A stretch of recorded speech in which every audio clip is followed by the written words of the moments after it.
गैया के गोबरा से अंगना लिपेलियो के आसन सजलियो तू अइहे अंगना तू अइहे अंगना कके हंस सवारी तू अइहे अंगना कके हंस सवारी तू अइहे अंगना गैया के गोबरा से अंगना लिपेलियो के आसन सजलियो तू अइहे अंगना तू अइहे अंगना कके हंस सवारी तू अइहे अंगना कके हंस सवारी तू अइहे अंगना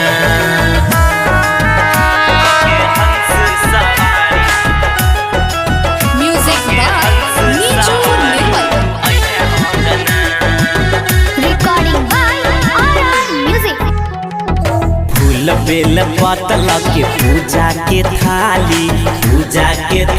मागे पूजा के थाली गेट पर ठार छियो आन गे हाली ज्ञान के देवी छै विद्या के दानी मैया मान ले कहना मैया मान ले कहना कके हंस सवारी आन अंगना कके हंस सवारी तू आन अंगना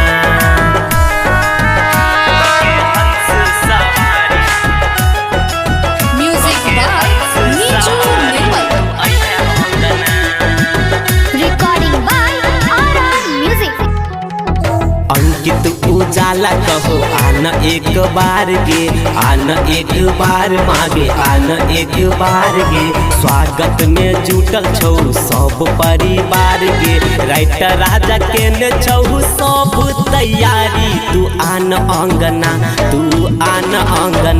कके हंस सवारी तू आन अंगना कके